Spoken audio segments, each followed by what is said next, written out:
Hello, I want to talk briefly about the issues that revolve around the concept that justice isn't served until the crime victims are.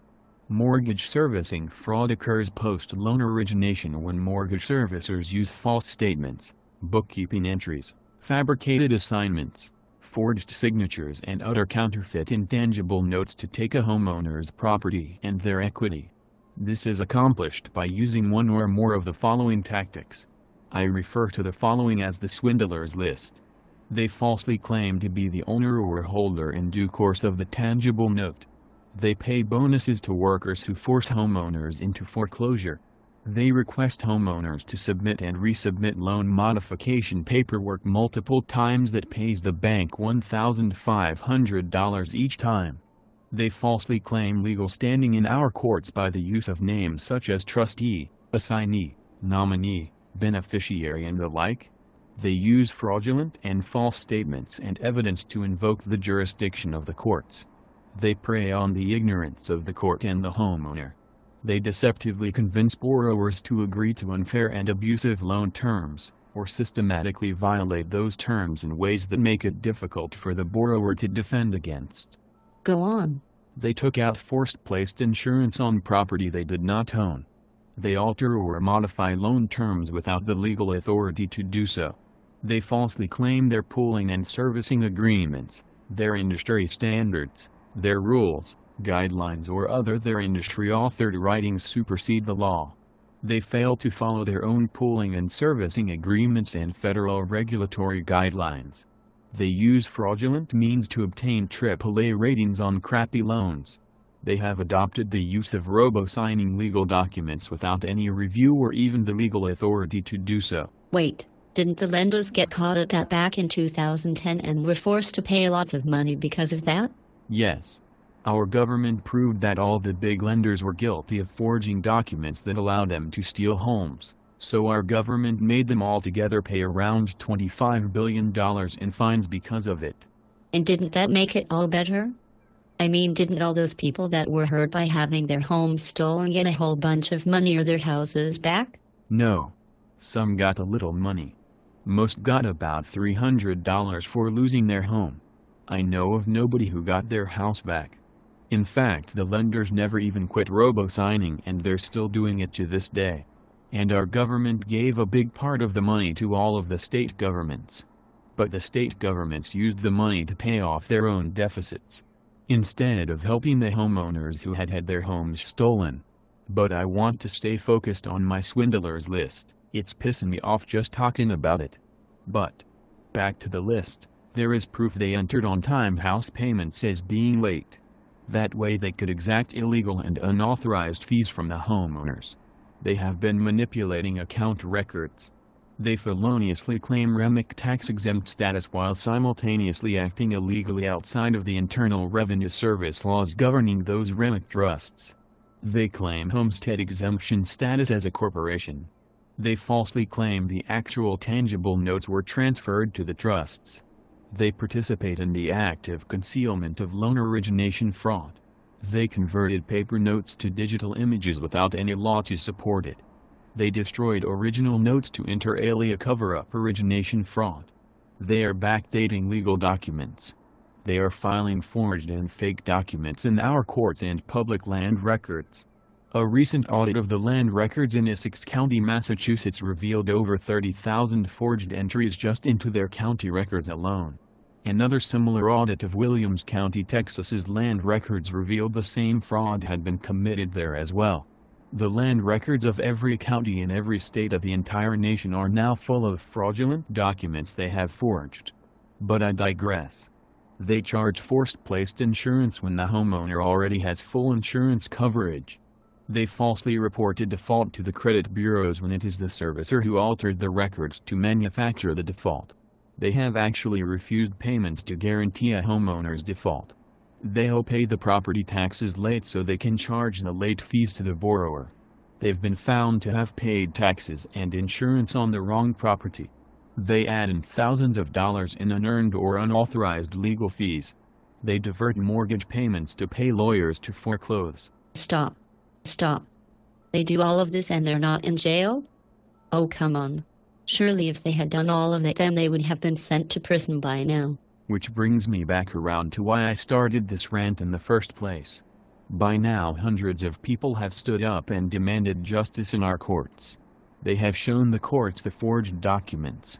Documents that could not exist under the rules in the lender's own pooling and servicing agreements.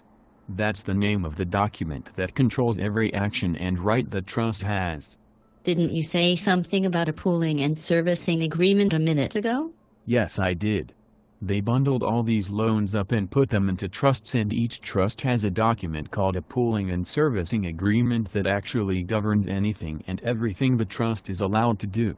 But that's a topic all by itself, and I want to get all the way through my swindlers list, if that's okay. Well, actually, I think you're going to have to cut this one a bit short. It's pretty long already, and besides, I gotta go pee. Okay. I'll stop here with the swindlers list. But I'm stopping at only the halfway point, and if you would like to see the whole list, you need to go to www.msfraud.org/law/lounge.html, where you can see the list in its entirety. But before you go, Tinkle, I want you to know your legal rights and hope this animated presentation event provides you with just some of the basics of what the law says and how it relates to your mortgage and foreclosure issues. In order for the courts and your attorneys to be successful, they must understand how this scheme works. Here, I've attempted to provide you with some of the information you will need to educate them. Please use it. Don't be fooled by thinking that the truth, along with your overwhelming and irrefutable evidence, will be enough to beat them. You need massive amounts of overkill to accomplish that. Since around 2005 to the present, the ongoing attempts to eradicate this crime has produced significant legal citations and references to these cases. It has also produced explanations in detail of these crimes, and they can be found at websites like msfraud.org and stopforeclosurefraud.com and foreclosurefraud.org. Go there and use them. They are free to everyone. Don't be fooled thinking that most attorneys understand what's really happening either. This is a very highly specialized area of the law, and it's those people that are representing themselves that are actually teaching the attorneys which laws have been broken and why. Always keep in mind that your case is also a plea for higher ethical and judicial standards and carries with it a message. Homeowners will not be intimidated or manipulated by a corrupt corporation's financial power, political influence, or judicial trickery. The courts must follow and properly apply the law and make it clear to corporations that corporate corruption in America is a bad thing, and the punishment for their crimes will far outweigh any and all ill-gotten profits. We need everyone who has been foreclosed on, is in foreclosure, or is about to be foreclosed on to help in this fight to save the homes of everyone. Stand up for your rights. Learn how to legally answer your foreclosure. Learn how to spot the fake and fraudulent documents being used even today to steal the homes of your neighbors and yourself. Seek out other like-minded people. Get involved. Across the nation there have been significant homeowner wins. For a quick, but only perio list, check out msfraud.org's Legal Lounge page. Most homeowner wins come in the form of a monetary settlement, and a part of that settlement is accepting a non-disclosure clause stating you cannot talk about your case to anyone. That's why you don't hear about people winning a free house in the news. But there have been some substantial cases. It seems there are always cases that have been brought before a jury, where the people have received millions of dollars in damages awards. The lenders don't want you to know about these cases. Please, help us fight these criminals. Our children, grandchildren, and great-grandchildren deserve at least the same property ownership rights we got from our parents and forefathers. We can do this. We are Americans, and we are used to fighting for what's right. It's in our genes. Doing what's right and leaving the world a better place than it was when we found it is what we Americans do. U.S. mortgage debt is the very foundation that supports the entire global monetary system. If we don't stop the fraud, the corruption, and the loss of all Americans' rights now, what are we leaving for the future? To everyone, Please pass around this partial swindlers list so that more and more people will understand that the estimates of those who have unlawfully lost their homes to foreclosure since around 2005 is around 95%. Our government isn't helping us. The lawyers, except for a God-sent few, aren't helping us. The legal system seems uneducated enough to understand the real issues. That means it's up to you and me to raise these issues in court again and again and again. Only this way will our courts be forced to see the truth. If you lost your home, you were screwed. But that doesn't mean the fight is over. There may still be many ways you can either get your house back or receive monetary awards for damages. Each case is different, so it's up to only you to find the issues applicable to your case. But by sourcing online, there is help. But don't just take our word for it. Go to youtube.com and search for William Black fraud. William Black was the head of the Federal Reserve back in the 1980s when there was a similar crisis called the savings and loan crisis. He jailed over 1,000 executives for their illegal actions back then. Our present administration only seems intent on giving the criminals today pay raises, bonuses, and stay out of jail cards. Yes, we've all been screwed. And we were screwed by professional thieves who used their education to steal for their own unjust enrichment. But not only were the people screwed out of their houses, our courts and judges were screwed out of the respect they once had in their positions. And it goes on to this very day. It just boils my blood. Calm down, Wayne. This issue must be dealt with rationally, factually, and legally if we're ever going to win this fight to put back American rights to what they are supposed to be. It's we the people.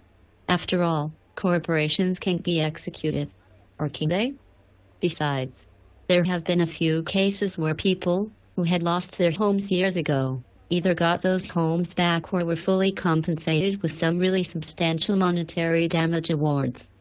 The fight isn't over until the homeowner gives up, even after the house had been sold. Please go to websites like msfraud.org and stopforeclosurefraud.com and foreclosurefraud.org and search out the many Facebook pages also dedicated to the fight against fraud closures nationwide. Check out the truth about the largest criminal action ever on the planet Earth. After you do, then join us in our fight to get back our rights. Those rights guaranteed to us by our Constitution. Those rights our grandfathers, their fathers and their grandfathers fought and died so that we could have. Those same rights the financial institutions and corporations of this country and abroad are now stealing from us. Make no mistake, we are engaged in the same fight our forefathers fought. The fight to retain our inalienable rights to life, liberty, and justice. Yes, Jessica. And I think President Lincoln stated it best in the Gettysburg Address when he said, 77 years ago our fathers brought forth on this continent a new nation, conceived in liberty, and dedicated to the proposition that all men are created equal. Now we are engaged in a great civil war, testing whether that nation, or any nation so conceived and dedicated, can long endure. We are met on a great battlefield of that war. We have come to dedicate a portion of that field, as a final resting place for those who here gave their lives that that nation might live. It is altogether fitting and proper that we should do this. But, in a larger sense, we cannot dedicate, we cannot consecrate, this hallowed ground. The brave men, living and dead, who struggled here, have consecrated it, far above our poor power to add or detract. The world will little note, nor long remember what we say here, but it will never forget what they did here. It is for us the living, rather, to be dedicated here to the unfinished work which they who fought here have thus far so nobly advanced. It is rather for us to be here dedicated to the great task remaining before us, that from these honored dead we take increased devotion to that cause for which they gave the last full measure of devotion, that we here highly resolve that these dead shall not have died in vain, that this nation, under God, shall have a new birth of freedom, and that government of the people, by the people, for the people, shall not perish from the earth. We need your help, you need our help.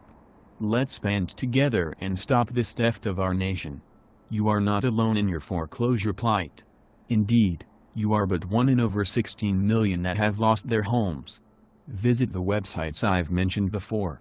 Search out YouTube for the hundreds of videos that will educate you on this subject. Don't lose hope. We are winning, but we are far from done. You are not alone. Rise up, Americans. It's time to poop or get off the pot. And thank you for watching this presentation.